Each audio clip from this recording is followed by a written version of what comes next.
राधे। इस विशेष प्रस्तुति में हम शिव पुराण में लिखित महर्षि वेद व्यास जी के वचनों को सत्य मानते हुए प्रमाणित करेंगे कि देवी सती पिता दक्ष के यज्ञ में अपने स्वामी रुद्र की अनुमति लेकर गई थी। साथ ही यह भी बताएंगे यज्ञ में ऐसा क्या हुआ जिस कारण उन्हें अपने प्राणों का बलिदान करना पड़ा। आइए शिव पुराण अध्याय 30 में वर्णित यज्ञ में घटित उस घटना को सूक्ष्म रूप में विस्तार से जाने। एक बार देवी सती मंदराचल पर्वत पर सखियों के साथ क्रीड़ा कर रही थी। तब उन्होंने चंद्रदेव के साथ रोहिणी को कहीं जाते देखा। जिज्ञासावश वो दोनों कहाँ जा रहे हैं, इस बात की जानकारी लाने के लिए उन्होंने सखी को उनके पास भेजा। सखी ने जब आकर उन्हें बताया कि वो दोनों आपके पिता के यज्ञ में सम्मिलित होने के लिए जा रहे हैं, उसको सुनकर उनका मन भी अपनों से मिलने के लिए करने लगा और उन्होंने अपने स्वामी रुद्रदेव के पास जाकर उनसे यज्ञ में चलने का अनुरोध किया। लेकिन रुद्रदेव ने उन्हें समझाते हुए कहा, देवी कुछ दिनों से आपके पिता हमारे विशेष विरोधी हो गए हैं। उन्होंने हमें निमंत्रण नहीं भेजा और बिना निमंत्रण कहीं जाना उचित नहीं। उस समय सती मान तो गई, किंतु उन्हें बहुत अधिक दुख हो रहा था। इसलिए वो अपने पिता से मिलकर उनके मनोभावों को समझकर आपसी मतभेद दूर करना चाहती थी। इसी कारण उन्होंने एक बार पुनः अपने स्वामी से अनुमति मांगते हुए कहा, हे प्रभु, हे नाथ, हे महेश्वर, मैं अपने पिता के यहाँ जाना चाहती हूँ। आप मुझे वहाँ जाने की अनुमति दे दीजिए। रुद्रदेव उनके मन की स्थिति को समझकर अनुमति देते हुए प्यार से बोले, देवी, यदि आपका मन वहाँ जाने का बहुत अधिक कर रहा है तो आप महारानी के अनुरूप पूरे राज सम्मान के साथ मेरे पार्षदों की सुरक्षा में जाएंगी। स्वामी की अनुमति मिल जाने से दिव्य आभूषणों और वस्त्रों से अलंकृत सती ने सुसज्जित नंदी की पीठ पर बैठकर 60,000 सेवकों के साथ जैसे ही प्रस्थान किया, वैसे ही शिव पार्षदों ने उनके सम्मान में जय जयकार का सुंदर शब्द घोष किया, जिससे तीनों लोग गूंज उठे। कुछ ही देर में सती दक्ष महल पहुंच गई और अपने वहां नंदी से उतरकर अकेले ही शीघ्रता पूर्वक यज्ञशाला के भीतर पहुंच गई। पिता दक्ष ने उनको देखकर अनदेखा कर दिया और दक्ष के भय से शिव की माया से मोहित अन्य लोग भी उनके प्रति आदर का भाव नहीं दिखा सके, जिससे उन्हें बड़ा विस्मय हुआ। लेकिन फिर भी उन्होंने आदर से अपने माता पिता के चरणों में प्रणाम किया।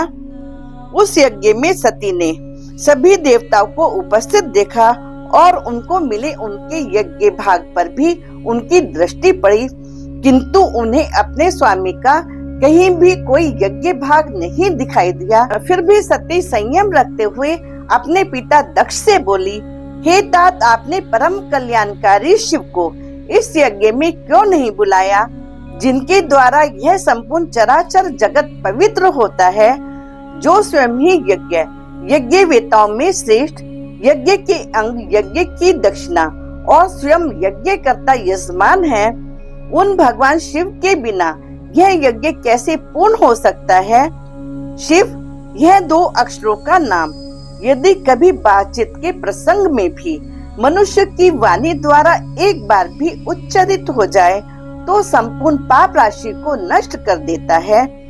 उन्हीं पवित्र कीर्ति वाले निर्मल शिव से आप द्वेष करते हैं, यह आश्चर्य है। सती के समझाने पर भी दक्ष नहीं समझे और भगवान रुद्र के बारे में अब शब्द ही बोले। तब सती, जो स्वयं आदि शक्ति है और दक्ष की कठोर तपस्या से प्रसन्न होकर उनके घर पुत्री रूप में अवतरित हुई थी, उन्हें जन्म से पूर्व दक्ष को दी गई अपनी चेतावनी याद आती है कि दक्ष, एक बात का ध्यान रखना, यदि कभी आपका मेरे प्रति आदर भाव कम हो जाएगा तब मैं अपने इस शरीर को त्याग कर अपने पूर्व स्वरूप में विलीन हो जाऊंगी, जिसे आप हमारी प्रस्तुति कैसी तपस्या से प्रसन्न होकर पुत्री रूप में जन्म लेती हैं आदि शक्ति में देख सकते हैं। उसी चेतावनी को याद करके त्रिभुवन पूजिता सती ने रोष में भरकर अपने दुष्ट हृदय पिता से कहा, उदार बुद्धि भगवान शिव जटा फैलाए कपाल धारण किए शमशान में भूतों के संग प्रसन्नता पूर्वक रहते हैं तथा भस्म एवं नर मुंडों की माला धारण करते हैं। इस बात को जानकर भी जो मुनि और देवता उनके चरणों से गिरे निर्माल्य को श्रद्धा पूर्वक अपने मस्तक पर धारण करते हैं, इसका क्या कारण है? यही कि वे भगवान शिव ही साक्षात परमेश्वर हैं। लेकिन आपने उन्हीं भगवान शिव को साधारण देवता समझकर उनका अनादर किया है। आपकी बुद्धि मलिन हो गई है, इसलिए आप मुझे पिता होकर भी अधम लग रहे हैं। यो निंदति महादेवम निंद मानव श्रोति वा तावु भो नरकम यात्रो यावत चंद्र दिवा करो। जो महादेव की निंदा करता है अथवा किसी के द्वारा की जा रही उनकी निंदा को सुनता है, वो दोनों तब तक नरक में पड़े रहते हैं जब तक सूर्य और चंद्रमा विद्यमान है। हे तात, अब मैं आपके अंग से उत्पन्न इस शरीर को त्याग दूंगी, क्योंकि जब भगवान शिव आपके साथ मेरा संबंध दिखलाते हुए मुझे दाक्षायणी कहकर पुकारेंगे, उस समय मेरा मन आपके कृत्य को याद करके दुखी हो जाएगा। इसलिए शव तुल्य इस शरीर को अब मैं निश्चय ही त्याग रही हूँ। और उसके बाद सती ने अपने स्वामी शिव का चिंतन करते हुए आसन पर स्थित होकर अपने निष्पाप शरीर को योगाग्नि से भस्म कर दिया और भगवान शिव के द्वारा सती के साथ भेजे गए बलशाली प्रमथगण रोष में भरकर हमें धिक्कार है ऐसा बोलते हुए हाहाकार करने लगे।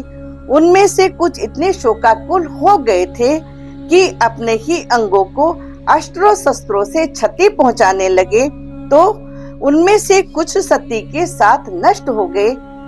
बाकी के बचे गणों ने यह अशुभ समाचार रुद्रदेव को जाकर सुनाया।